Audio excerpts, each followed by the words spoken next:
Don't worry about it. All you have to do is follow 3 simple rules. 1, never underestimate your opponent. Expect the unexpected. 2, take it outside. Never start anything inside the bar unless it's absolutely necessary. And 3, be nice. Okay, right on now. Let's go.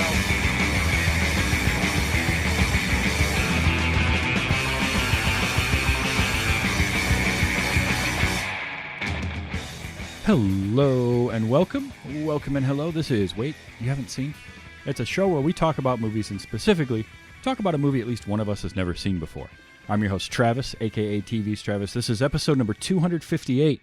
And our movie this week is 1989's Roadhouse. And here to talk to me about it, he hadn't seen it before, it's Jay Funktastic. Jay, how the hell are you?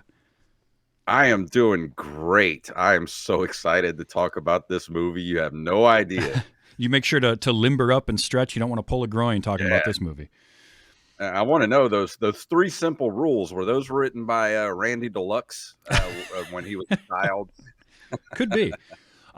So how is it that of like all the people I know, how is it you didn't see this?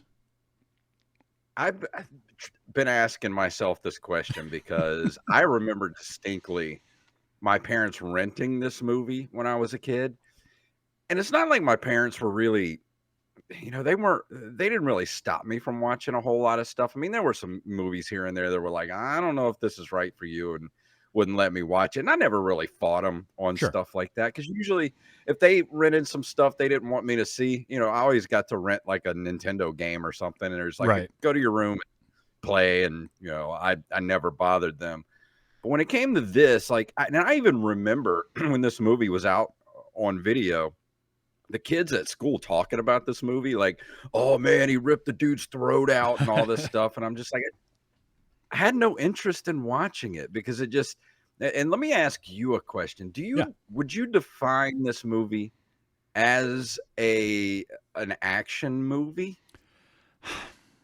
I have trouble defining this movie because I don't think this movie really tried or knew what it wanted to be. Yeah.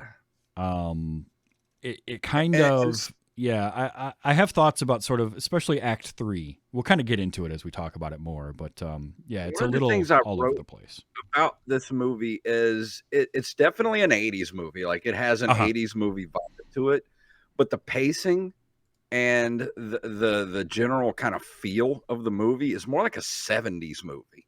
Mm-hmm. Like it's very deliberately and slowly paced. It's not like an 80s action movie like Commando or Predator where you watch those movies and you get through the first initial like 10 minutes of setup and then you're off and running for 90 minutes. This one is just, it feels like 158 minutes of setup. Like nothing, I just like, it doesn't really ever like get going, you know? It takes a long time to get going. It's structured like a Western. It's very much like a Western set in the 1980s. So it's got, Patrick Swayze as Dalton is the gunslinger hired to come into town and clean things up. And, you've got... Those are based off of like, samurai movies and things like that. Like the lone warrior comes into town to take care of like the corrupt samurai or something like that, Yep. And you've got, the character of Wesley played by Ben Gazzara, who's your big bad. But him I had in my notes, and I do this sometimes where, certain actors remind you of other actors. And like I've seen Ben Gazzara in plenty of other stuff. He was great in The Big Lebowski. He's a character actor. He's done a whole lot of stuff. But for me, especially in this movie, he reminded me of Paul Freeman, a.k.a. Belloc from Raiders of the Lost Ark. He seemed like that type of character. So he's the guy, the big bad that runs the town, right? And everybody has to listen to him and do what he says no matter what. Now, this movie takes it to an absurd extreme. that might work if you're talking about a frontier town in the mid 1800s. It doesn't work quite as well when it's a 1980s town, even like a small area outside of Kansas City or whatever. It's still there's some suspension of disbelief you need to do for this movie to work at all. That's fine. I feel like this movie is a victim of just entirely being miscast. Everyone in this movie is miscast.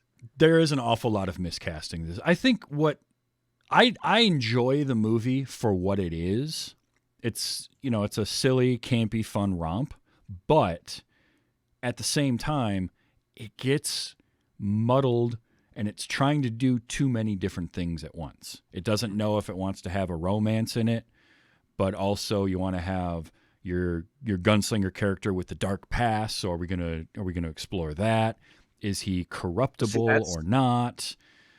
That's kind of what I thought this movie was, especially as a kid. Like, you look at the cover of this movie, and I thought this movie was gonna, and especially being Patrick Swayze in the movie, who's fresh off of Dirty Dancing when this came out. I thought this was going to be like a romance movie that involved, had some fighting in it. Like, that's what I thought it was. Which it tries to do, but it also doesn't do that until an hour into the movie.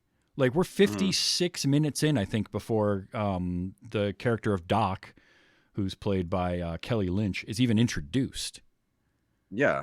And so from that point on, we've got to develop the romance and have the love scenes and all of that kind of stuff happen in the second hour of the movie. It's an hour and 54 minutes, and we don't see her for 56 minutes, which it's too long for this type of movie. You mentioned things like Commando and Predator hitting that 90 to 115 minutes, right? That hour and a half to hour 45 sweet spot for your action movie.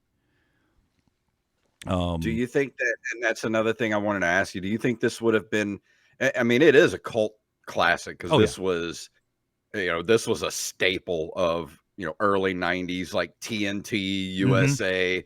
I mean, it was cut all to hell, but I remember this being on TV all the time, even though I never watched it. Sure. Do you think if it would have been an even more of a cult classic if it was about 20 minutes shorter? Because there was a lot of fat that could have been cut out of this movie. Well, possible, but there was a lot of fat already cut out of this movie. Believe it or not, the initial screening I was reading about, I think they mentioned it somewhere, and maybe Sam Elliott mentioned it too, but the initial cut of this was like 3 hours and 20 minutes long.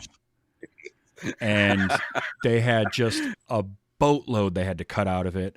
Most of the stuff involving, what's her name? Kathleen Wilhoit, Carrie, the brunette waitress who's up on stage singing at one point. Her character had a whole lot more in the movie that you can kind of get that feeling like early in it, she shows up in these scenes and then she just disappears. Like basically from the time shows up and has all these lines with the other actors, like they know each other. Yeah. Like, we're supposed to know who this person is, but we have no idea. I'm like, who is this lady? Right. So like a bunch of her stuff got cut. It was Sam Elliott said that a lot of his character stuff got cut because he doesn't show up till 3/4 of the way through the movie. Really. I mean, he has the one phone scene and then that's it. And then he just kind of rolls into town out of, I guess he was just bored and decided to show up. So there is didn't do this movie because I saw some trivia where he thought it was a little close to his character in Mask. Yeah, and honestly, if he hadn't done this movie, it would have hurt it. Like, he's probably my favorite thing in the movie. Granted, I'll watch that dude anything. Yeah, it's Sam Elliott, so wrong. Like saying Sam Elliott's my favorite thing in a movie is water wet. Yes.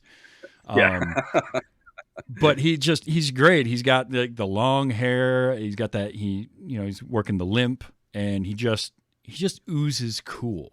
There's just something cool about Sam Elliott always. He just looks like he smells like exhaust from a motorcycle. He has that look about him. He smells like sawdust, beer, and motorcycle exhaust. It's just this melange of those three things. And like, but yet his hair is amazing and immaculate, right? Yeah. It's clean all the time, like that kind of stuff. It's weird. It's a weird combo. But yeah, it's like you can kind of when you learn that the movie, like the original cut, was so long and they had to trim so much of it out, you sort of can tell. Like thinking back on it now, you probably are like, yeah, no, it feels that way because there's just characters that disappear for no reason. There's weird plot threads that like why would you wait so long to introduce your love interest and then because now what it does is it makes that whole arc really compressed and really forced. They go from meeting to, and I can understand like you can have a fling, but for her to be like, why don't you stay and not leave town, and him sort of doing all this stuff for her, it just doesn't make any sense. It's a little too quick for that to happen. That's a Hollywood thing. Yeah. Especially an 80s Hollywood thing, right? Like your 80s movie had to have a love scene in it. You couldn't do that. They did it in Highlander. Highlander had that really forced, awkward love scene in it. This one, same thing. That's what that reminded me of. Yes.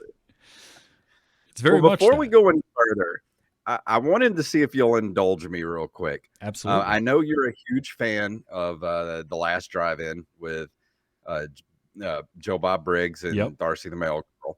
Absolutely. And I took the liberty of writing some drive-in totals for this movie. All right. Give us the drive-in you'll let totals. me read these Yes. off. Here we go. Roadhouse, starring Patrick Swayze, Sam Elliott, and Kelly Lynch.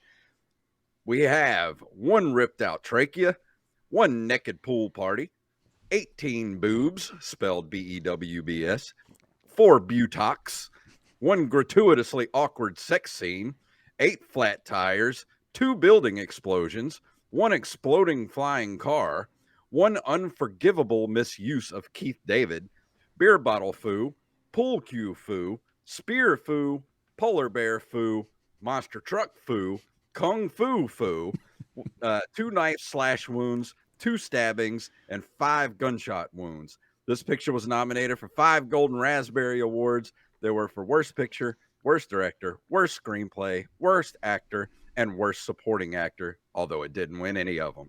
I say 2.5 stars. Jay Funktastic says, check it out. That's amazing. Yeah, the exploding buildings. One of my favorite bits. I love IMDb trivia because it's always take it all with a grain of salt. But one of my favorite bits of IMDb trivia on this was producer trademark, brackets Joel Silver, explosions, which occur after Red's shop and Emmett's house are both set on fire. Like, that's there's a lot of producers that do that. Like, you could say the same thing about so many different producers. So I was loved that they made it a trademark for Joel Silver. Like, yeah, it's because he's the guy that produced things like Predator. There's going to be explosions. You talked about Red's the exploding auto parts shop. Yeah, that actually was one of the scenes in the movie that made me laugh because it was some unintentional humor there, and I don't know if they meant to do this, but it was almost Looney Tunes-ish. So when they're inside the bar, they hear the explosion. By the time they come outside, the fire department's already there. Mm-hmm. Like, how the hell did the fire department get there so quick? Then we get a secondary explosion of all the stuff that goes up inside the auto parts store. And then we're watching this, and you see all the firefighters getting their hoses and stuff. And then you see an ambulance just come flying through. I'm doing like 75 miles an hour. And I'm like, where are you guys going? Like, I don't know why it was just so unintentionally funny to me. So I think, and I could be wrong on this, but I do think there was some intention for this to be outlandishly absurd. And I think that because it's kind of a ridiculous premise at the start of the whole like roving bouncers that move from bar to bar, like this idea of the cooler, and he's got a reputation that people know. They find him in, it's like New York, and yet these people outside of Kansas City, Missouri, know who he is, and like this idea of I want the best, and it's like, well, this guy's the best. Like, nobody knows. Everybody knows who this guy is. Yeah. So he's like, and he's spoken about in hushed tones, like, "Oh, that's Dalton. Ooh, that's Dalton." Like, Yeah. so he's a famous bouncer for hire. Like, I- how does that work in this Yeah. world? So like I feel like, and I could be wrong on this. I have pushed back on the idea of certain movies being like intentional satire comedies, but the more movies I see, the more of this I'm catching on to. Like, you look at somebody like Paul Verhoeven, right? Paul Verhoeven doing RoboCop or Starship Troopers or Showgirls. Those are all satire. They're just they're very like Starship Troopers is the one everybody's talking about right now because there's been an online discourse about it, but like it's very clearly a satire of all of that stuff. Same thing with RoboCop, but he doesn't do it. He does it very subtly. Like he doesn't. He hides it within the structure of what he's making. And I feel like that could be the case here, where they were trying to make this like absolutely ridiculous. Because there was a quote from the director talking about Kelly Lynch's wardrobe and how he tried to work a lot of red into her wardrobe. And he said, "There's a lot of primary colors on here. It gets very Looney Tunes in parts." And seeing that quote from the director made me think, I think some of this might be intentional. Like the ridiculousness of what you're talking about with that scene where it's the auto parts place just blowing up out of nowhere, and like the fire department already being there. The fact that there is literally no police in this town for all of the movie. They show up at the very end. And if you're gonna do something like that and try to make a maybe like a satirical type movie, like you mentioned, you need to have people. You need to have people in the movie that can do things like that and pull off that type of humor. Like I was thinking, if I was casting this movie, who would I have put in some of these roles? And I keep coming back to Jean-Claude Van Damme. I think he would have made a perfect Dalton. Oh, he would have for been great. this type of movie. And he would have shouldered it much better than Patrick Swayze. I think the only thing with Dalton played by Van Damme is it would give you the mysterious background. I didn't hate Swayze in this. I think Swayze's fine. He's got the look. Yeah, I didn't either. But the way the character's written doesn't do him any favors because it's just very like he's so one note for the first half of the movie, and he's like this incorruptible good guy who's just perfect at everything he does. And then they try to sprinkle in the third act like this idea that maybe he's taking it too far, maybe he's a little too full of himself. But by that point, I don't buy it. I don't buy Doc being like, "Well, who's going to save them from you?" That kind of thing. Right before another giant explosion in the background. Yeah. I wanted to ask you about that. There was the scene with the trachea being ripped out. Like, sure. That's this guy, and I hope you got that clip of the guy laughing as he's pulling away on the dirt bike. Please tell me you got that clip. So that was the one laugh I didn't get, and I thought about going back to grabbing it, but I didn't. But it was a great evil maniacal laugh as he rides away. So the guy tries to murder this innocent old man who Patrick Swayze is renting a room from. Patrick Swayze runs this guy down on foot while the guy is on a dirt bike. Yeah. Catches up with him. They beat the crap out of one another. And then Patrick Swayze ends up killing him. And the doc gets mad at him for murdering this guy. I'm like, what do you want him to do? There's no police in this town. Apparently the sheriff is in the pocket of this rich guy.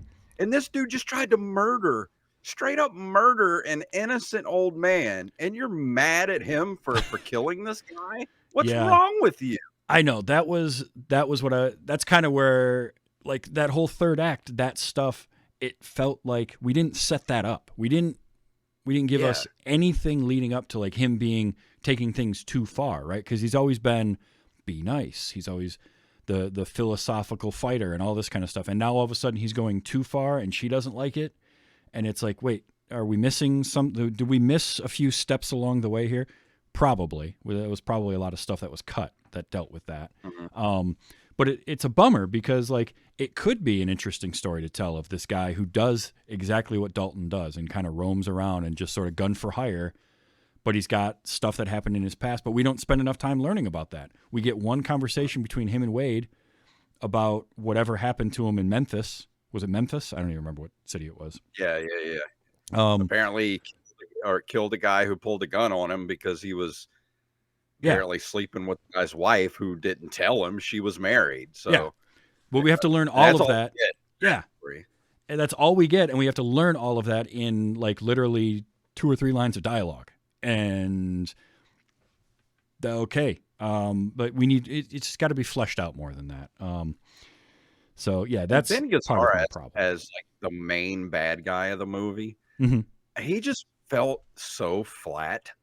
Yeah. And everyone around his henchmen are like these Looney Tunes style henchmen that you're not afraid of. I would have cast so many other people over him. Like, imagine if it was, and I was looking up some people here. What if it was like Ronnie Cox was the main bad guy, and you surrounded him with some like really intimidating, mini bosses that Dalton has to go through to get to him. Yeah, I could see that. And the bummer of it is like the guys they cast as some of these henchmen. Anthony DeLongis is the one henchman. He's listed as Ketchum. He's the one that has the boot knife and then drives the Bigfoot monster truck. He is a formidable fighter. Like he is a stunt coordinator, a stunt fighter, a swordsman. He was in Masters of the Universe actually as Blade. A year or two before that. So silly in this movie. Oh, he's very silly in this. Yeah, absolutely. No, but like as a stunt person, as a physical formidable opponent, he would work, but the character was silly.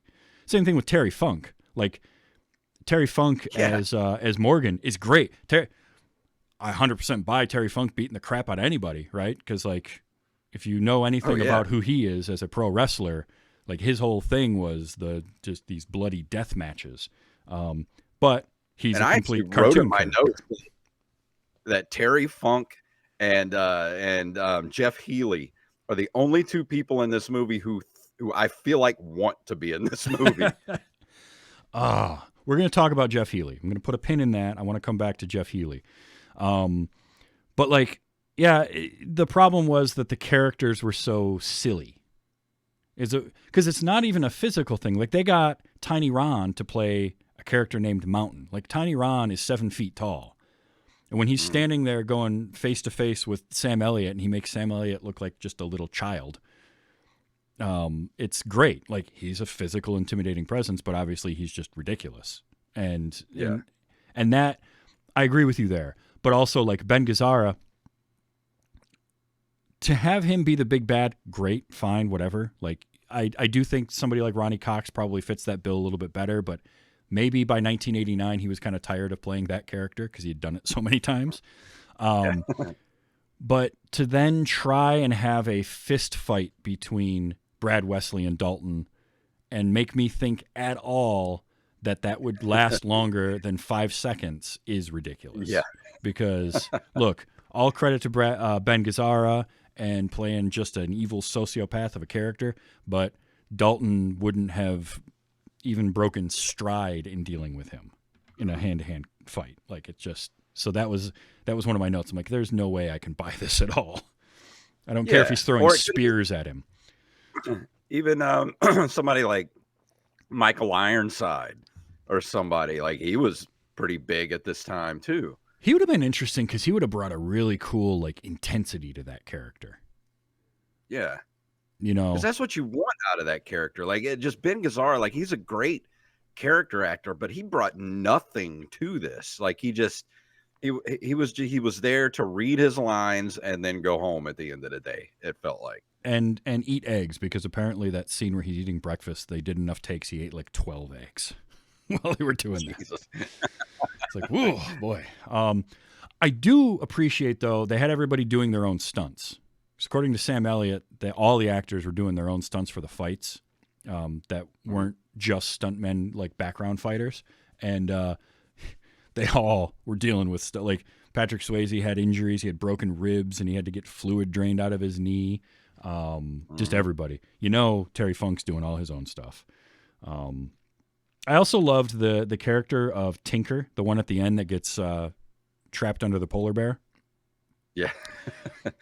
He's great. He made me laugh, John William too. Young. He made me laugh, but like I don't buy him as intimidating in any way. They have all these scenes where he's supposed to be like this intimidating guy, and I'm looking at him like, no, he's not intimidating. Like, I'm sorry, but if I can outrun you, you're not intimidating.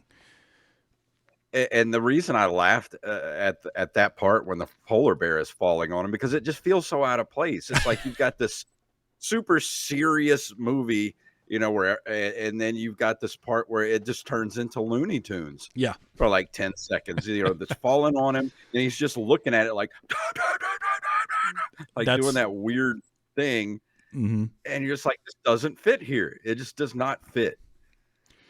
No, and even something like the character of Jimmy, we mentioned he's the one riding off on the motorcycle, gets his throat ripped out. He's meant to be like the mini boss, and he is a good, I think, physical match for Patrick Swayze. They're both about the same size, so you're not dealing with like a Stallone Dolph Lundgren type David and Goliath matchup. It's more they're on equal footing. They're both, and Marshall Teague, who played Jimmy, is a martial artist. Very good martial artist, and they I think their fight was actually pretty good because you could tell like they worked well together, and everybody was trained by Benny Urquidez, by the way, which if you're not familiar with that name, he was all over 80s action films, and he was a kickboxing world champion. He trained everybody for this movie apparently, so they knew their stuff, that's for sure. But he was the only one that was any kind of a physical match for Dalton, but he's not in the movie enough. Again, he doesn't really show up to like an hour in. He shows up with Wesley partway through, and it's like, all right, you need that. You need to plant those seeds early. He needs to be somebody that's around early, and you build that. He doesn't even show up until, Dalton has already cleaned up the double deuce, the double deuce. It's a nice nightclub at this point. Mm-hmm. And then,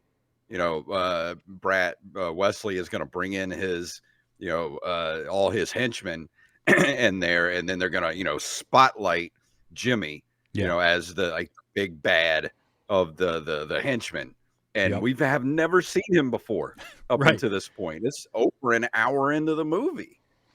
Yeah, there was some pacing issues. And also chemistry issues. Like, I'm sorry, but Kelly Lynch and Patrick Swayze had zero chemistry. It was hard to buy. The most awkward scene I've ever seen in a movie. It just made me giggle. I'm like, this is awful. It was like, she's fine, but she felt very wooden in this. She just didn't feel like she ever fully relaxed into the character. And so everything with her and Dalton just felt like they had met that very day. Like it didn't matter how long they were supposed to have known each other or how into each other they were. It was like two kids meeting in junior high for the first time is what it felt like. She had more chemistry with Wade in their one dance than anything she had with Dalton throughout the movie. And the funny thing is according to Kelly Lynch, her claim is that she was hired to replace Annette Bening, who had been cast but dropped out. And according to Lynch, it was because she had no chemistry with Patrick Swayze. So if Kelly Lynch is saying there was no chemistry there, I don't know that I want to see that pairing because this one this was bad enough. Well, that just goes into what I'm saying. Like, I really think that maybe just this movie, like Patrick Swayze was not the guy for the main character of this movie. If it had been someone else, like it doesn't have to be Van Damme. I mean, there's plenty of other, smaller stature, but action stars, maybe not stars, but, good character actors that could have stepped in and made it. This could have been like a star making movie for somebody like that. Yeah, but I don't think, like, I understand where they were going with this is you're hot off of Dirty Dancing. You're going to cash in on that star power of Patrick Swayze at the time, which in some ways backfired for him because it made filming more difficult because he kept getting mobbed by women. Apparently the fight... Not only that, but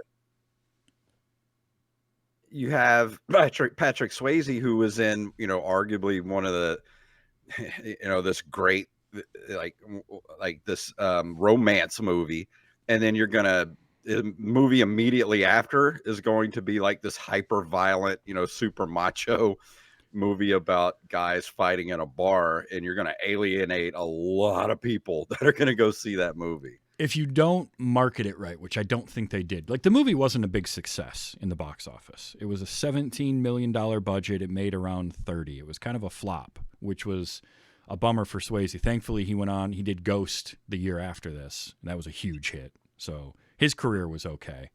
But yeah, you do have you run the possibility of really alienating your audience, because those that watch Dirty Dancing and want to see it for Patrick Swayze are going to show up and be upset by a lot of the content in this, and those that want to see the target audience isn't coming for Patrick Swayze necessarily. Although I don't have a problem casting against type for an actor. I mean, look at something like Die Hard, for instance. Bruce Willis was not an action star prior to Die Hard.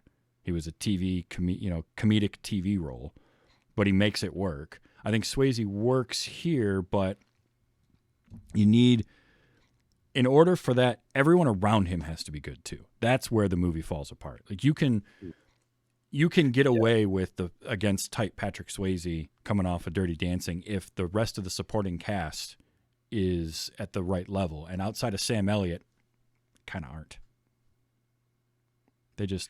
Yeah, I mean, and you look at a movie like Die Hard, you have Bruce Willis, who's playing basically the everyman, but he's got that charisma, that sense of humor about him. Like he can crack off one-liners and stuff. But like you said, he's surrounded. The rest of the cast is fantastic. You have Hans Gruber, who is one of the greatest bad guys of all time. But if you have this movie where you've got the emotionless, stoic main character, then you've got to surround that character with charisma, with charismatic characters, and it just wasn't. Like I said, everybody in this movie felt like they didn't want to be there. Like it was completely miscast. Yeah, and if they did, or if they were in the movie and relatively interesting, their scenes were cut. Red West playing Red Webster, which I always love when actors get to play characters with their same name. That's always a favorite of mine. But like Red running the auto parts store could have been an interesting character to have around a little bit more. Emmett, who rents him the house, character actor Sunshine Parker, like that could have been, but he shows up for a couple of scenes, then he's gone. You don't see him anymore. We mentioned Kathleen Wilhoit. She's there and then gone. Like all these characters that you have, even Sam Elliott, Wade not showing up till an hour plus into the movie, an hour and 20 minutes in or whatever it is. You need all these characters around earlier, and you can shorten up him rolling into town and fixing up the bar. Like, so you mentioned in your drive-in totals the complete misuse of Keith David, and that was something else that a lot of that stuff got cut. Like apparently his introduction was he comes to town and gets into a fight, and Dalton hires him as the bartender. Well, that's what I was going to say. You got Keith David, who just the year before was in They Live, who had the greatest fight scene ever put to celluloid, and you don't have him fight in your movie? Your fighting movie? And he doesn't even speak a word. Does he even say any words? He says he has a couple of lines. He has the line about whiskey's running low and like one other thing, and that's it.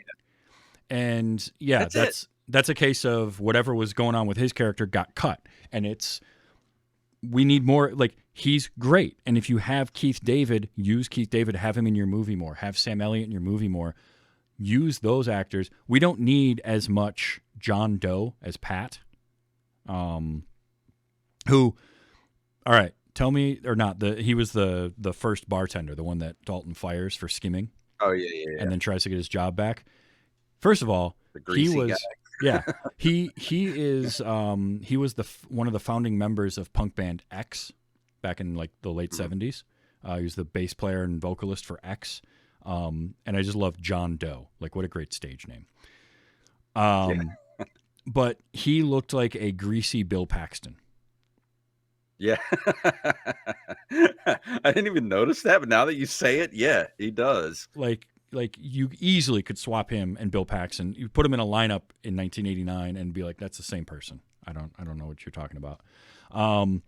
So And like, he kind of serves his purpose in the movie. I mean, in any other, better paced movie, that's a pretty good character, and he acted pretty well in it. He did what he was supposed to do, and he's kind of memorable in this movie. yeah. But like, we don't need as much there's too much build up in the beginning of how bad the bar is, and then it takes too long to get to where it's fixed up.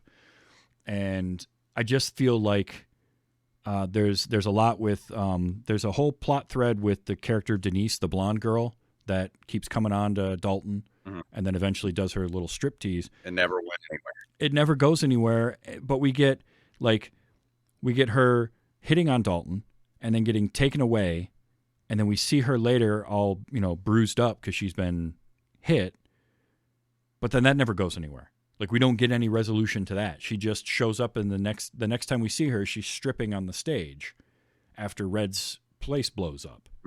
Like, hold on now, wait a minute. Like, something doesn't compute here. So it's stuff like that hurts, I think, the movie. It's still a cult classic, but it could have actually been a really good movie, I think. Yeah. Well, then, and all that stuff you said about the Denise character, it never goes anywhere with Dalton, but yet, come to find out, after all this has gone on, and Wesley is tearing up the town. Mm-hmm. We find out that Wesley is jealous because Dalton is now with Doc, and Wesley used to be with Doc. Yeah. And we don't get really any of that story. Like, we just find all that. It's like we sort of just happenstance to find out stuff that happened instead of naturally finding these things out along the way and build. It's sort of like things happen, and then the movie tells you, oh, that happened because of this. Yep. And it's like, oh, well, I should have had that information way earlier. It's packing too much story, too many elements into your movie. Like, you have to, a lot of that stuff should have been trimmed down in the scripting process before you got to shooting, as opposed to shooting all of it and then trying to edit it down after the fact.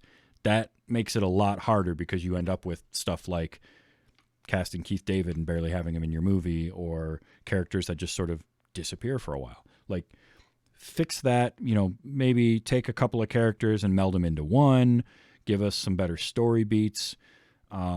Because the whole like, oh, she was with Brad and then left him, and now he's all jealous about it. Like, okay, but that just feels weird and out of nowhere. Like, because we don't know that until after the awkward love scene, It's like, hey, okay. Like, okay, and he's like 40 years older than she is too. Right. It's like, it would have made more sense if like she was his daughter or something like that. Which I think the first time I saw this, that's what I thought was going to be the reveal. And then they reveal, no, they were together. Like, wait a minute, it's even weirder. So I don't know.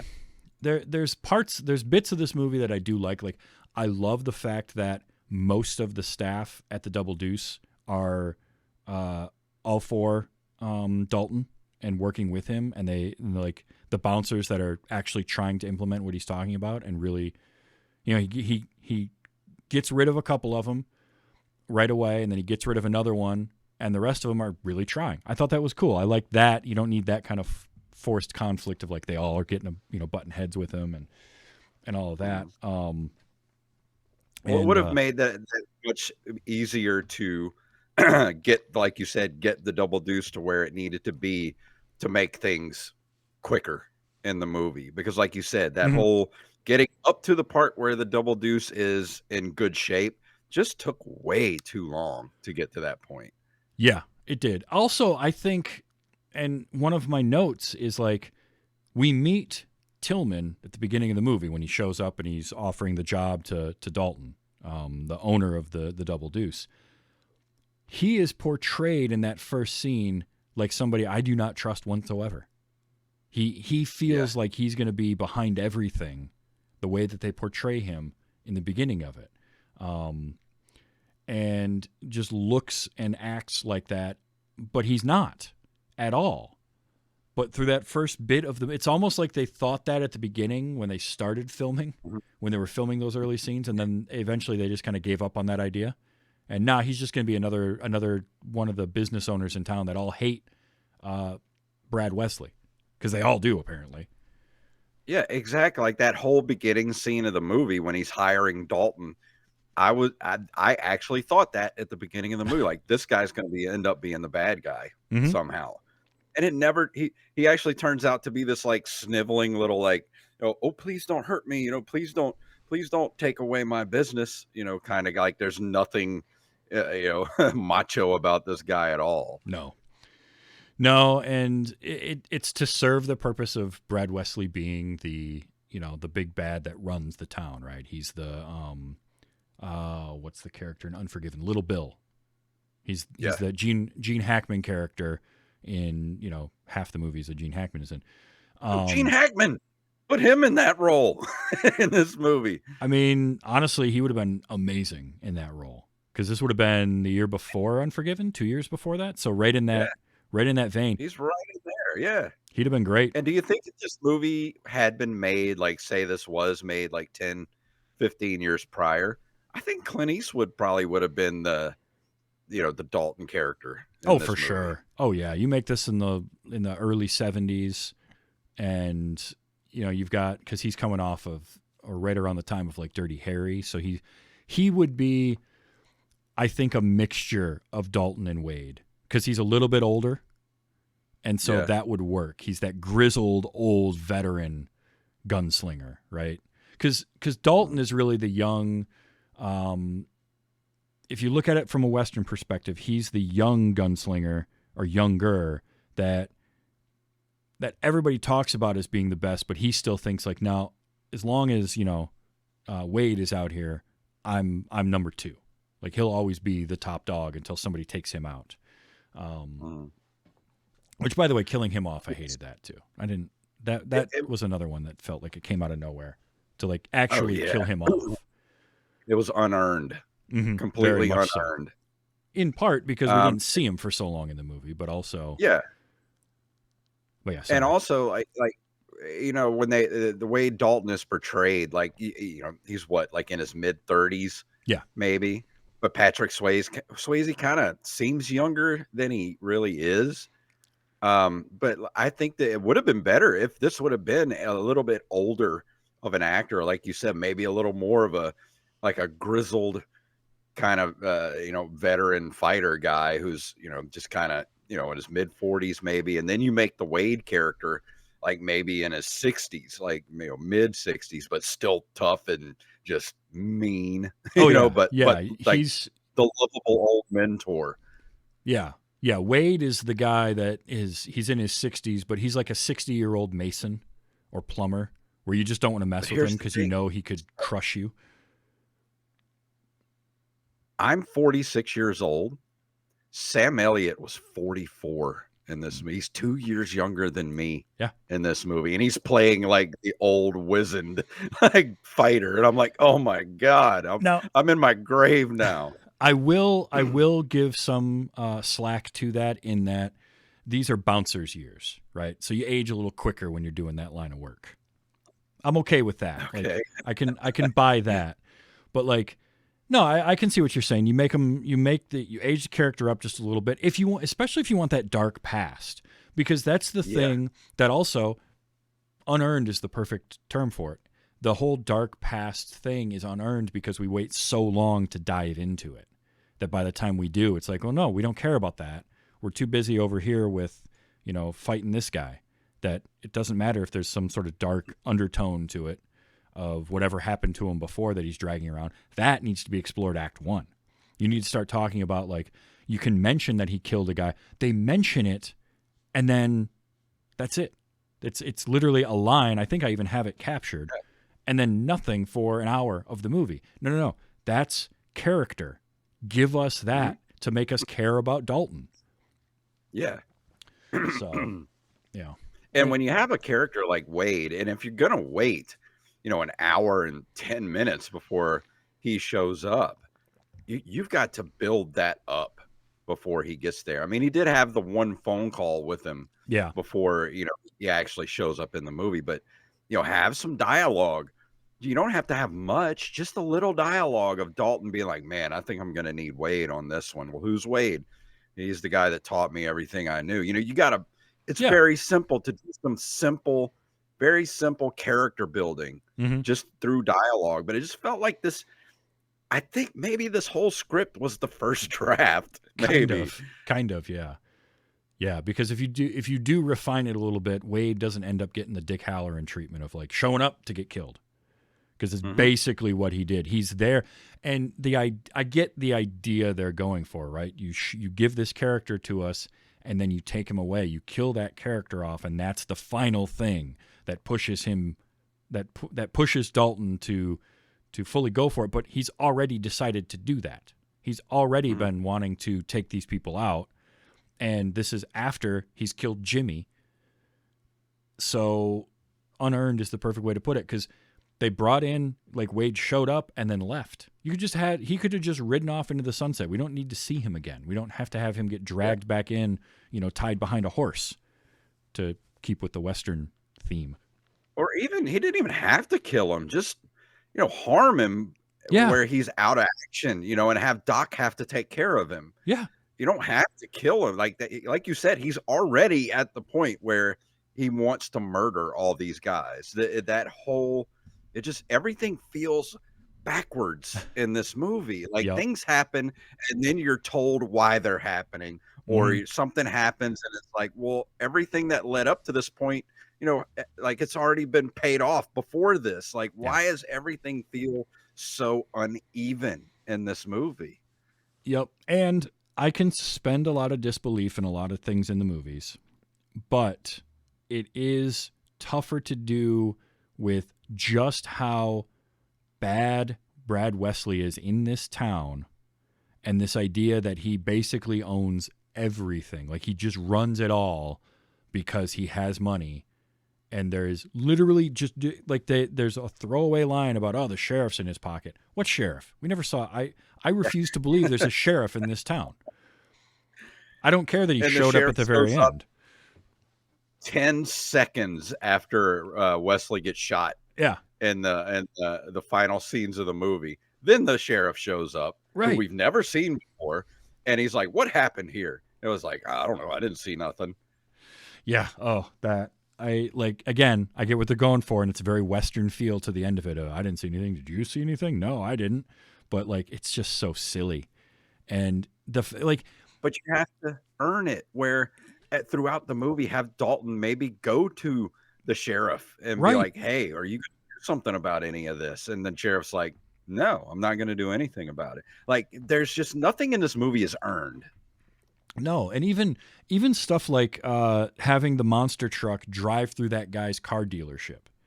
I don't care if you have the sheriff in your pocket or not.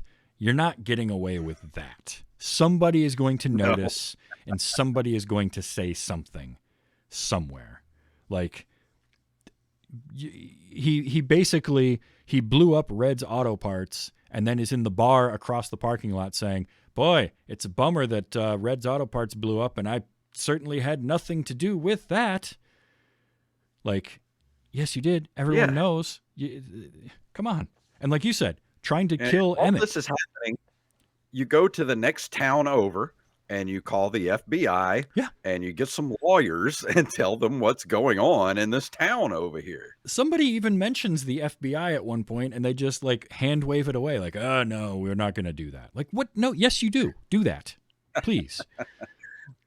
So, well, if you're going to try to take care of this yourself in the town, try to take care of it yourself. Don't show up at the very final second after the guy nobody knows who shows up in the town takes out the bad guy, and then you show up to shoot him with a shotgun. Yep. I had a note, and I loved this because I always like doing adjustments for inflation. Dalton makes some coin, because Even in today's money, he's making a lot of money. he tells Tillman, all right, I want $5,000 up front and $500 a night, and you pay all the medical expenses, which that alone is huge money, as we know, as we find out. But I did the adjustments for inflation. That's a shade under $13,000 just to show up, and then Jeez. about $1,250 a night to be a bouncer or a cooler. Yeah. Now, here's the thing, all right? I have been a doorman / bouncer at a bar. It wasn't as big as the Double Deuce, although it was called the Double Wide, colloquially. It was 2 bars that were connected and owned by the same people. But I did that job. I didn't make anywhere close to hundreds of dollars a night. Not even close. I made a few bucks Yeah, a but you night, weren't and I got a free beer. You weren't a world famous bouncer. That's true. Known the world over. That is true. I was not that, and I only ever saw one fight. But hey, that's fine. No, but I thought that was hilarious. $1,200 a night he negotiates, and I like the negotiation too, because it's the classic, like they're just two wolves circling each other, sniffing each other out. But he makes that, and it's the medical one too. All the medical expenses paid. Like, geez, man, how much money do you think you need?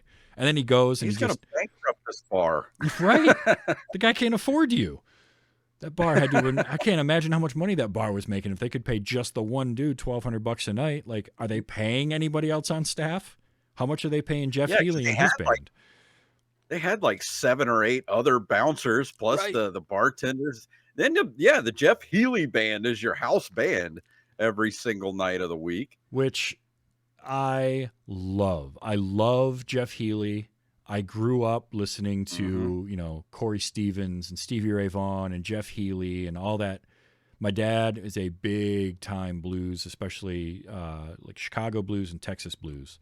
So I listened to a lot of that stuff growing up. So every time I watch this, I'm just tickled to see Jeff Healey out there playing, and he's great. Yeah. He sadly, I mean, he passed away, and it was too soon. He was too young.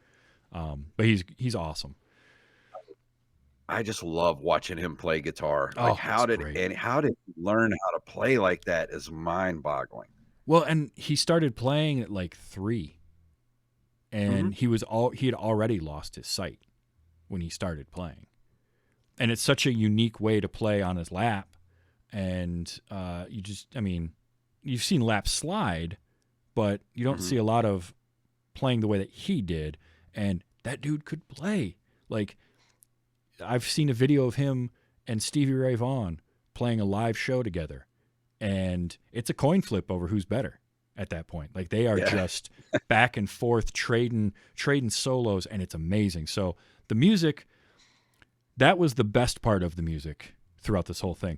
Michael Kamen did the music for this movie, and he definitely reused some stuff from Die Hard in there.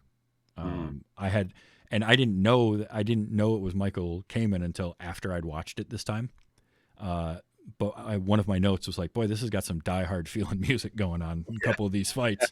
And then I look, I'm like, "Oh, that's why." Okay. Yeah. So And you're right. He probably did have some leftover bits from oh yeah, Die Hard, and he's like, I'm just going to use some of these. why not? So yeah, but like all the stuff with Jeff Healey music, just great. I did think it was funny. Oh, go ahead. When did that huge hit of his that was Angel Eyes? Was that after this or was it before this? I think that was just after this. I want to say that was Okay, like I was gonna say maybe it was 1990. one caused the other. Like people really, I was thinking maybe because of this movie, people, realized who he was and kind of became famous after this movie. Angel Eyes was 19. Oh, it was on the album in 1988. So yeah, it was right around this time. Yeah, it was a year before this. Yeah, it was released in April of 1989. So kind of coinciding. It's like I said, he's one of the only two people that acted like they actually enjoyed being in this movie, because like he actually exuded some joy Oh yeah. when he was on screen. Yeah, he felt. I mean, it helps when he can play himself, basically. Yeah. Or a version of himself, but he felt very natural. He felt, they didn't overexpose him either. They didn't have too many scenes with him. He's friends with Dalton. That was great. I love that when he shows up, the Double Deuce has him behind like the chicken wire and that whole thing. But then when they redesign everything, it's just an open stage. Like, man, that dude would have been hit with so many bottles on that open stage with the clientele. And conversations with him could have been a good way to kind of introduce Wade into the story. Yeah. That would have been a great way to do that. You've got all these opportunities to do these little character building things, and they just miss them. I think some of it could be that Rowdy Harrington was the director of this, and this was his second feature. He had done... What had he done prior? Shoot. I had it. Director. Oh, I can pull it up here real quick. He had done a movie called... Well, he worked on Repo Man. He was like a grip on Repo Man. But as a director, he had done a movie called Jack's Back in 1988, and then this. And he went on to do some more Striking Distance with Bruce Willis, some stuff with James Spader. Not a whole lot. Didn't have a very long career. But this was kind of the one thing he was really known for. I'm sure it didn't help his career at all to do this movie and have it be panned the way that it was. Because directing a cult classic does not always make your career. I mean, not everybody can be John Carpenter, but Carpenter became a cult classic type of director, but he really got started with, he does Assault on Precinct 13, which a lot of people didn't see at the time necessarily, but it was enough to get him Halloween, and Halloween was such a big hit that he was bankable. So for a few years, he could get stuff, and even if it didn't do well, he could get more jobs, but he didn't start off with the cult classic like basically Rowdy does this movie. Well, he did the smart thing by putting his name above the title of the movie as John Carpenter's Halloween. That way he very early established himself as, okay, this is, a certain type of director. Yep, that definitely helped him. Speaking of John Carpenter, though, this movie, I did like the look of it, the cinematography, the lighting and everything, and it was Dean Cudney, who did a lot of Carpenter's movies and a lot of 80s stuff. Who Framed Roger Rabbit, he was DP on, all that kind of... And he's great. I love his work. And I saw his name pop up in the opening credits. I never made the connection before. I've seen this movie a few times, but not like a ton. It's not a favorite of mine. But seeing his name pop up in the credits, and I was like, oh yeah, okay, I get it. And then it had that feel, like a lot of the stuff in the cars, a lot of the stuff at night, really had his feel. So especially the lighting of this movie and everything. Like you can, like I'm looking at some of I'm watching just the kind of the reel of the movie roll on IMDb here, and it looks like Big Trouble in Little China, like the way it's shot. Yep. And so Dean Cundey doing that was great. I mean, it's a cult classic for a reason. I can absolutely see why. It's got that camp factor. It's got that kind of silly, like, there's a reason it played on cable TV for most of the 90s, right? Because it's just... Yeah, I mean, it's the perfect TNT movie for a Saturday afternoon. Yeah, absolutely. Even if you do cut it down some. I loved, by the way, what's his name? The Emmett. Sunshine Parker. Oh, yeah. Emmett. Emmett was Sunshine great. Parker. He was one of those fun little character actors. There was some audio I got for this movie that I think is worth listening to, because there's some good stuff. Oh, yeah. I'm going to save... I captured a few Dalton and Emmett lines. I'm going to save those for last. We're going to start with some other stuff. This does do, again, Western and also sort of 80s movie. You got the running gag of... I thought you'd be bigger. It's very Snake Plissken, right? I thought you'd be taller. And they run that one quite a bit. Snake Plissken could have been, my God, what's his name? Kurt Russell. Kurt Russell could have been Dalton in this movie. He'd have been a real good Dalton, I think. Yeah. Because there's Patrick Swayze does have a certain charisma about him. I mean, obviously, you don't get to be Patrick Swayze without that, but it's a different type of charisma from what he's got. What? So I would have liked to have seen that. Yeah, that could have been a good one. But I love that running gag of I thought you'd be bigger, and then they even poke fun at it. Yeah, I never heard that one before. So also, this is another one from Tillman. This is from that opening scene, and I don't know why. I liked this line when he's trying to describe his bar. Now it's the kind of place that they sweep up the eyeballs after closing. Sweep up the eyeballs after closing. Yikes! Rough place, huh? If I'm Dalton, I'm like, you know what? I'm good. I don't need to go. I mean, looks like he's leaving a pretty sweet gig where he's at already. I mean, that bar was jumping. Which I do like establishing him right away with the be nice and the take it outside thing where the guy wants to fight him, which again, really ridiculous that the guy goes from 0 to pull a knife on him in no time. But he's like, let's take it outside. And he walks him outside and he goes, have a good night, and just walks back in. Like, that's perfect. That's what you do. That's how you deal with the those notes people. I wrote at that part when he throws that guy out, those pleated pants, man. Oh, yeah. Those multiple pleated pants were big in the late 80s to about the mid 90s, and I hated those things. I did not like them either. There is some costume choices and hair choices in this movie that are other choices. A lot of what Patrick Swayze wore, which apparently he negotiated to get to keep all of his wardrobe for this movie. But boy, it was as 80s gets. Some of that wore, like that suit that he would wear, that tan sport coat thing that kind of felt like a brown version of Don Johnson's Miami Vice jacket. Yeah. But bigger. And like it was like you take the white linen sport coat that Don Johnson wore in Miami Vice, but you mashed it together with that oversized suit that what's his name from Talking Heads would wear. Yeah. It was somewhere in between the two of those. Yeah.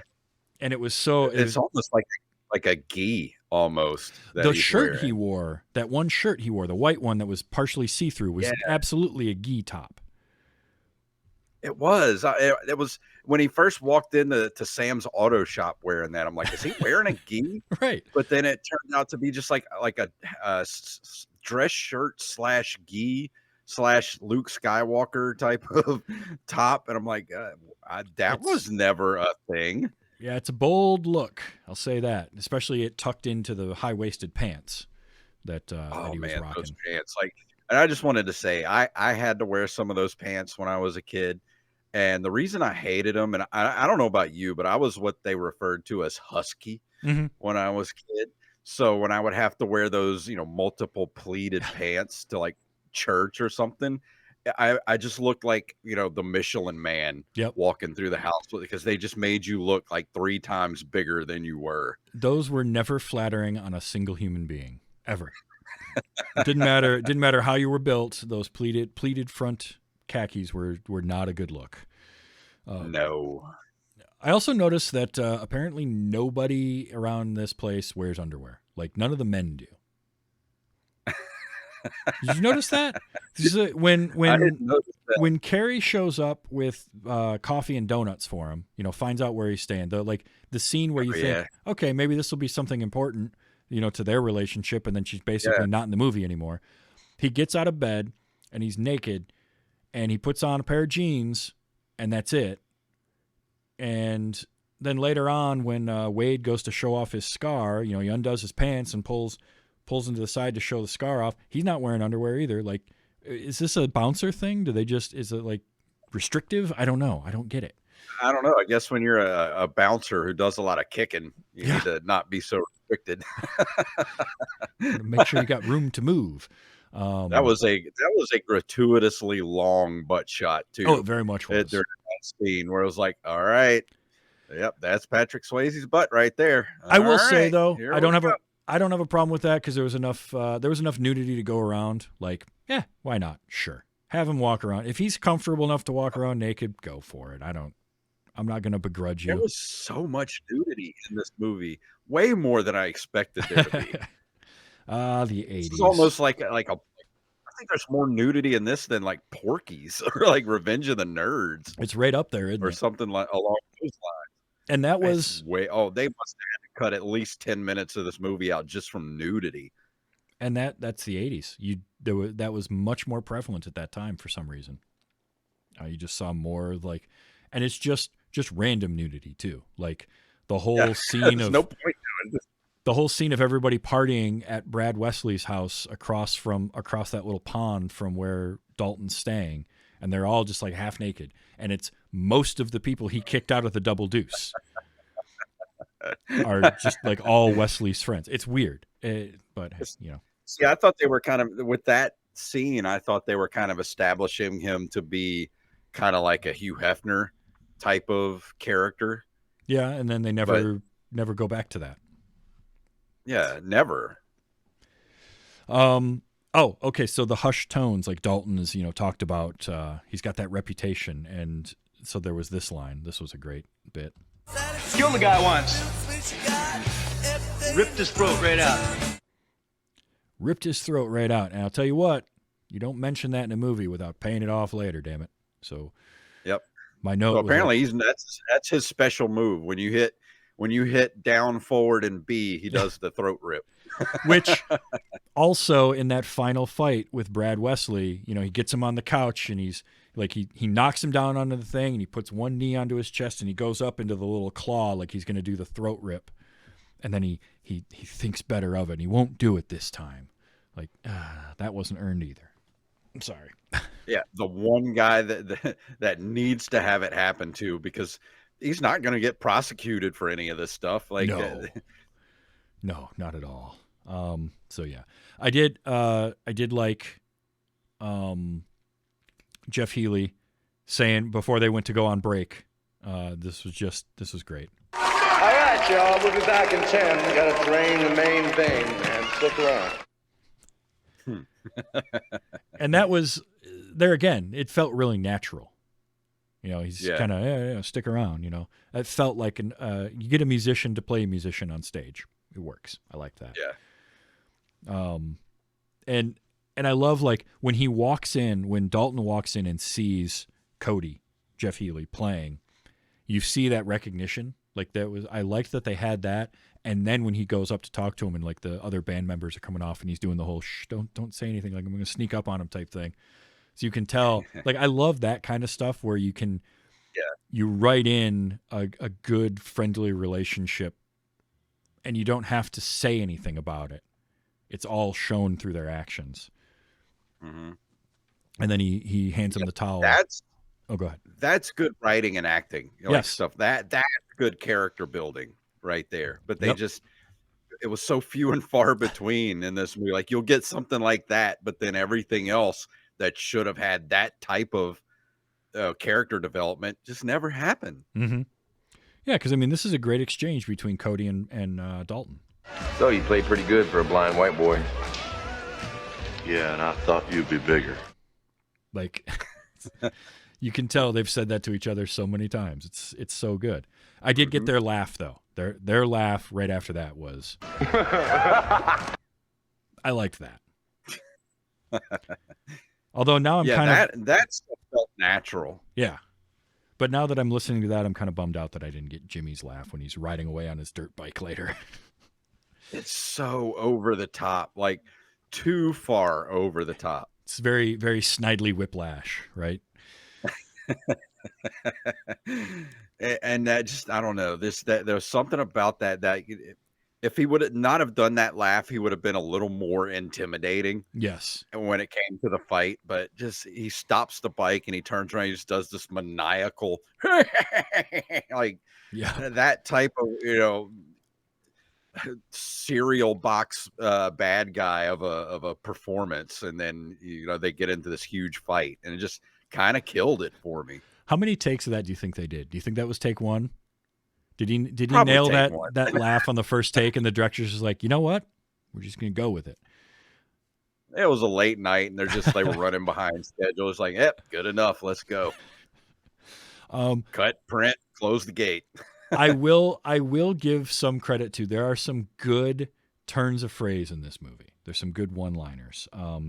This one supposedly was suggested by Terry Funk, and I could buy this, but if somebody says this to you, what I want to know, I'm going to play it, and what I want to know is, what is your response if someone said this to you? What's the matter, you chicken dick? Where do you go from there? There's nowhere to go. I'm sorry. If somebody said that to me to my face, I literally would have started laughing like I just did.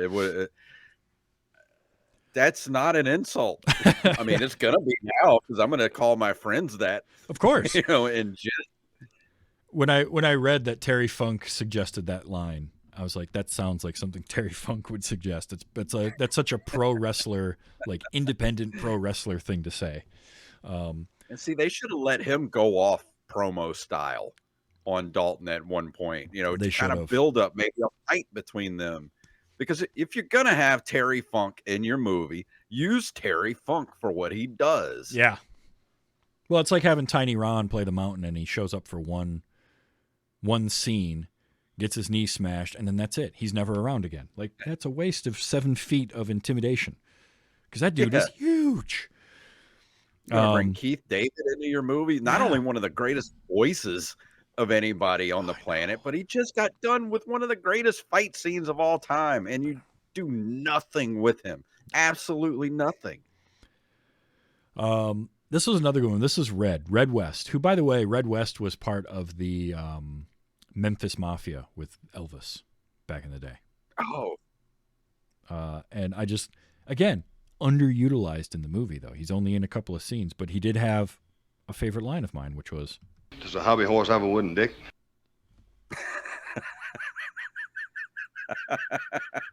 that's staying on my soundboard. That sounds like something Elvis would say.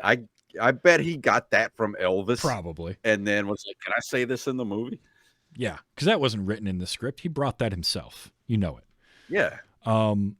Boy, the early part of this movie, they really, really, really wanted you to not like any of the patrons of the bar when they first show up. Like, they are just horrendously awful. All of them, every single one. Like, it's the worst people on earth, all under one roof. But this cracked me up when Denise walks up and orders her vodka soda, and she turns around, and I didn't capture the first part of this, but the guy calls her vodka soda, right? Because he doesn't know her name, but then looks at her and says, What do you say you and me get nipple to nipple? No, I have to ask. Scale of 1 to 10. How good is that pickup line? Like, do you think that ever has landed in the history of humankind? I was just going to say, ever? Has it ever worked? No. Ever? No. And if there's any ladies out there listening to this podcast, and if that line would work on you, let us know. Please, please do. I want to know. I want to know, because how about we get nipple to nipple? Never heard that before, and I can't imagine that has a success rate above 0. That's just so gross sounding. It really is. It really is. Ew.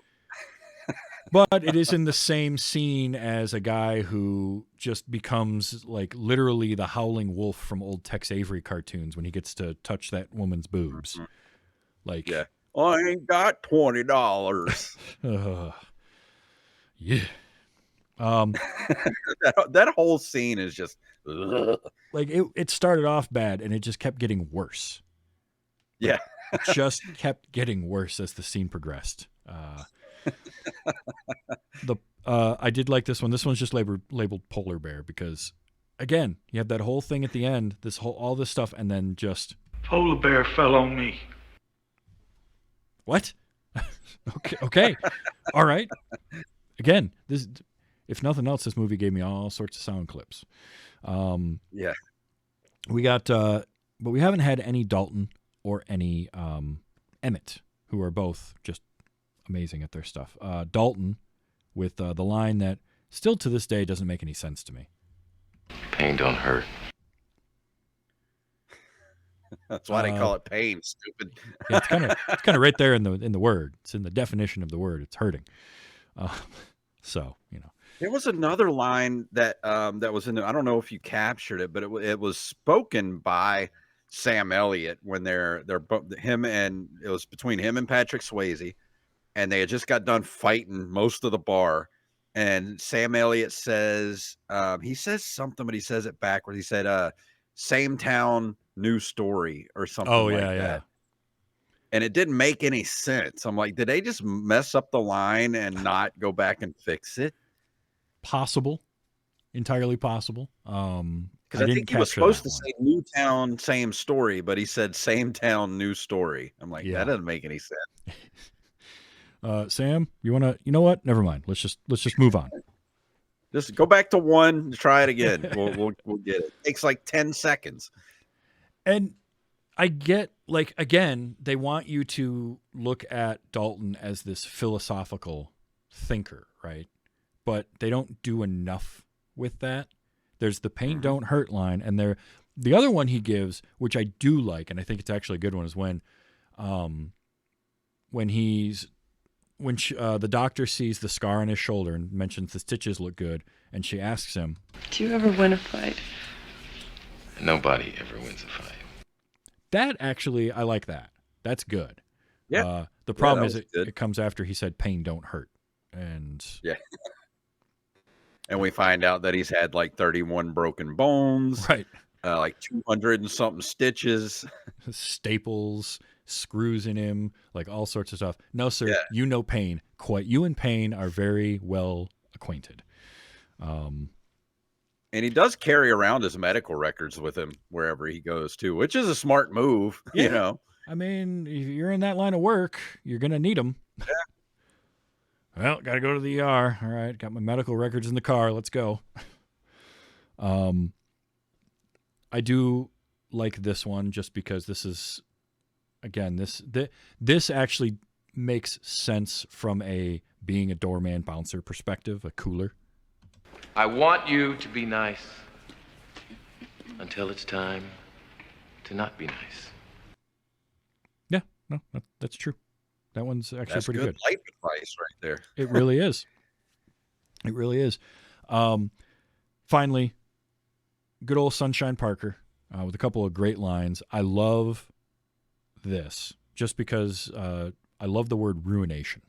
It ain't the money, you understand, but if I don't charge you something, the Presbyterians around here are likely to pray for my ruination. I just like that. The Presbyterians around here. I love that old guy. Oh, that's that old sage wisdom, right? He charges him $100 a month for that room. And that room is nicer than my entire apartment. Right? Like, wow. $100 a month, even adjusting that for inflation, that's still cheap. That's very cheap. No.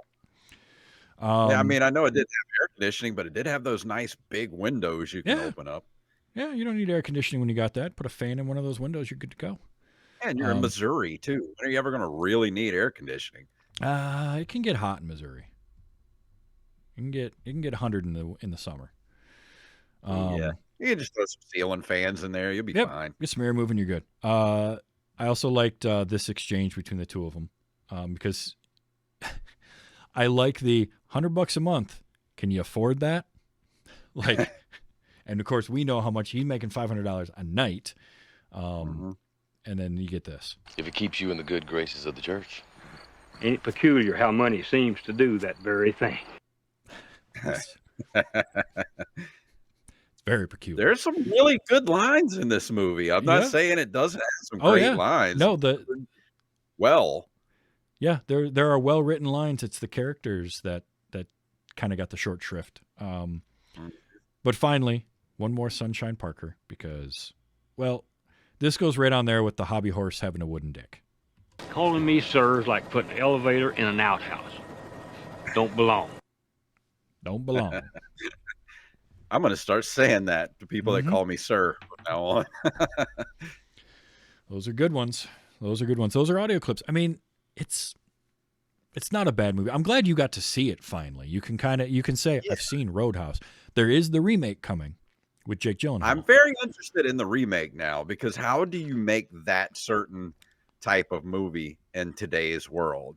Because Right. honky-tonks like that don't exist really anymore. I mean, I live in the deep South, and Mhm. those bars have not been type of bars have not been around for a long time. Yeah, I'm a lot of times, like, remakes don't always have to be around, but I think Roadhouse is the type of movie that a remake is interesting to me, because where do you go with it? What do you do? Like, how do you modernize it? What direction do you take it in? I like the idea that from the trailer I saw, Jake Gyllenhaal's character is a UFC fighter now, instead of just a cooler. Oh, that makes sense. So they're working that aspect into things. I'm curious. Not all movies, obviously, remakes are, it hit or miss when you remake something. There's a lot of online discourse right now about the remake of The Crow that's coming out later this year, and whether people like that or not. Things that are like The Crow or like Roadhouse, that are such a product of their time and such a time capsule of that moment, I think those are movies that remakes can be interesting for, because how do you change it? Highlander getting a remake, for me, super exciting, not just because I like Highlander so much, but because how do you take that story and put it in a modern setting? The world is so completely different from what it was in the 80s that I'm curious to see how that goes. Same thing with something like Roadhouse. Roadhouse is such a product of its time, but it's also not a perfect movie. There's a lot of places to improve on that. So, do they improve on that? Guess we'll find out, because I think it's coming out soon. If it's not already. That's the thing. Like, if I had not watched this for this podcast, Mhm. I probably would have never seen the remake, because I'd never seen the original. Sure. But now I'm interested. I want to see it. I want to see how you bring that story into a modern world. Yeah, I'm very curious on it. There was a sequel to Roadhouse, by the way. It came out in 2006, I think. But it does not have. Yeah, I saw the box art for it. Yeah, it was a direct-to-DVD sequel with nobody involved that was involved in the original. So that's never a good sign. Yeah, that's the type of movie where it's you go to Blockbuster and literally everything you want is rented out already. Yep. And so you're just scouring the side walls to see if there's anything left over to rent for the weekend, and you run across Roadhouse 2. Mm-hmm. Exactly. So yeah, that's Roadhouse. I'm really glad that you got to see it. And I think overall, like, we talked a lot of shortcomings on this movie, but still there are a lot worse ways to spend 2 hours. Especially, this is a good one you could throw on with friends on like a Friday night movie night, hanging out, having a few drinks or some snacks, and just like, hey, let's watch this crap. Well, that's what I was going to say. I mean, there's really nothing. I mean, yeah, there's a lot wrong with the movie, but there's nothing wrong with, if you've never seen it, giving it a watch. But it would be a fun movie to watch with friends, and kind of do a little MST3King on it. Oh yeah, making fun of it, because it deserves it. Sure. It is a silly movie, but at the same time, it is, like you said, it's a time capsule of that time. Mm-hmm. And you watch it, like when I watched this movie, it took, even though I'd never seen it before, it instantly took me back to that time. Oh yeah. When this movie came out, because I do remember it coming out, even though I never watched it, but I remember what the world was like at that time. I remember people talking about this movie. So it is that it's that time machine back to a certain time. Yeah. Especially in cinema, that we're never really going to see again. Yeah, I mean, movies like this don't exist anymore. Not like this. And so it's kind of cool to see that. And I think too, it's always fun to have those drive-in movies, those Friday night flicks, like your local theater plays, an old movie on a Friday night. You can go see it for $5. This is that kind of movie. and you Yeah. go watch it. It's like it starts at like 11 o'clock, after the rest of the movies are done, type of deal. This is that, and I love having those kinds of movies around because you can just shut your brain off and watch the silliness and take in the funny lines and enjoy Sam Elliott and all his majesty. And when it's over, you just move on. You do something else.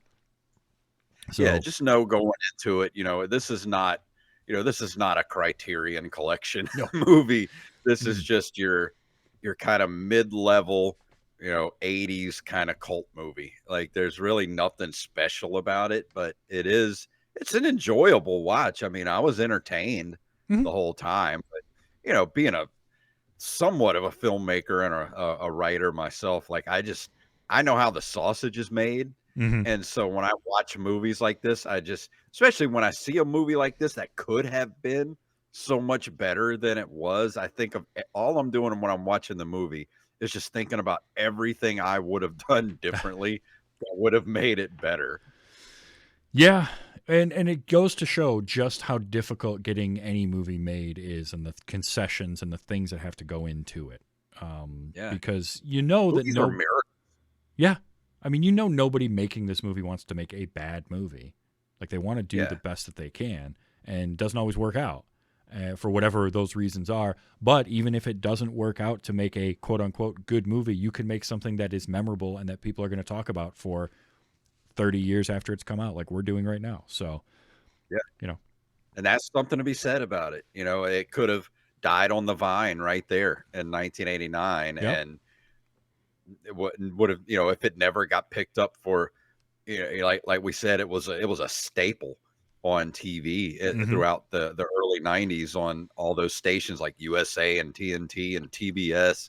If it wasn't for that, we wouldn't be sitting here right now. That's what made this movie kind of have staying power. Yeah, it really did. Now you've got a show, you got a couple podcasts you do, but let people know what you work on, where they can find it if they forgot since the last time you were here. Yeah, if you're into retro games, I do a retro gaming podcast with my friend Derek Diamond.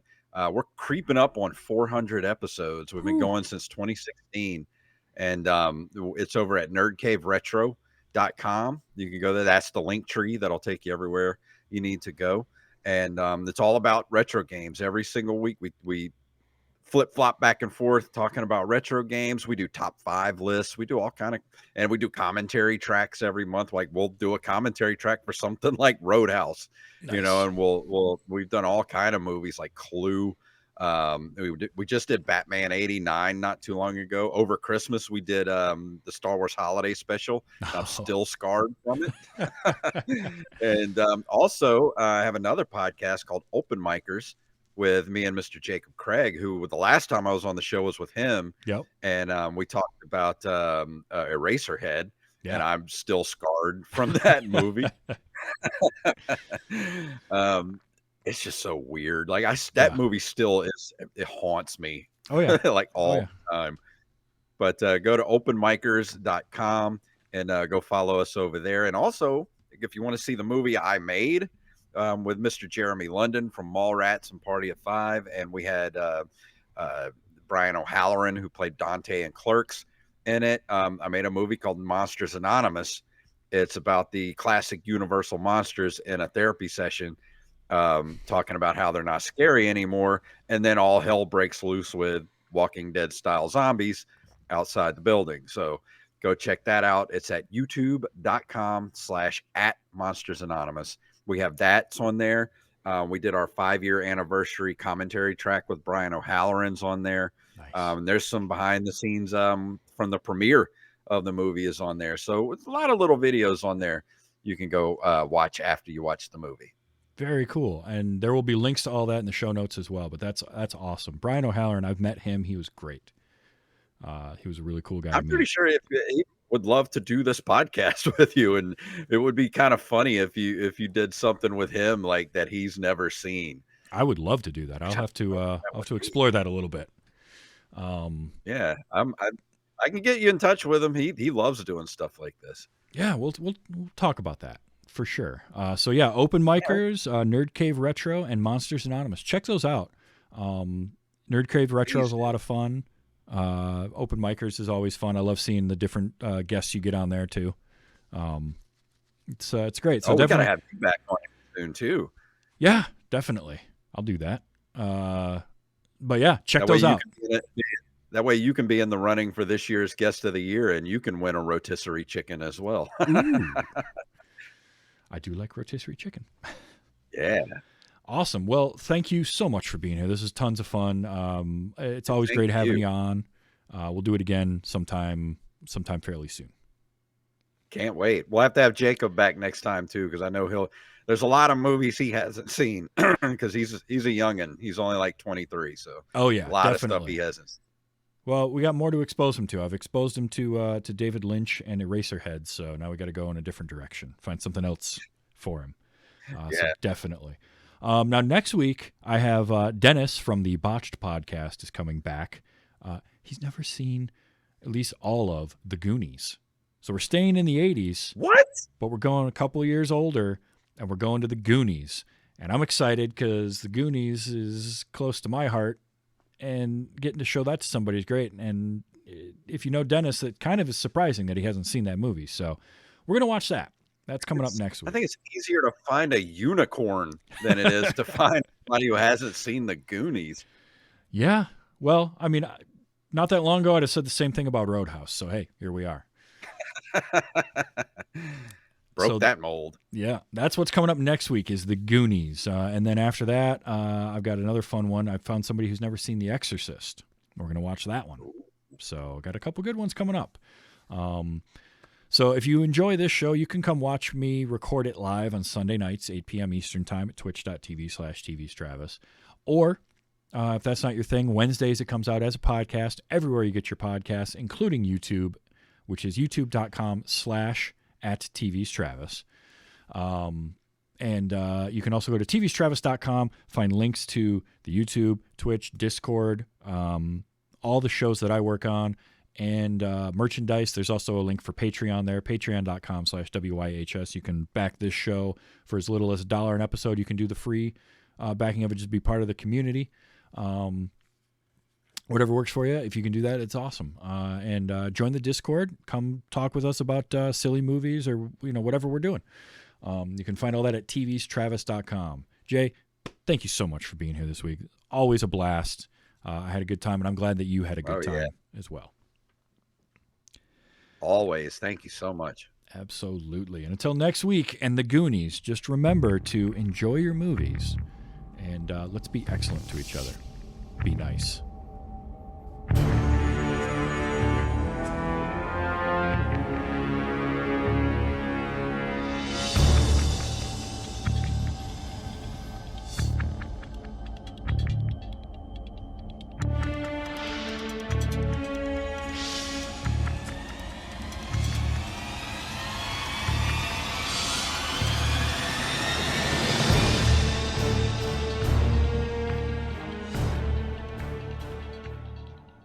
You know, I heard you had balls big enough to come in a dump truck, but you don't look like much to me.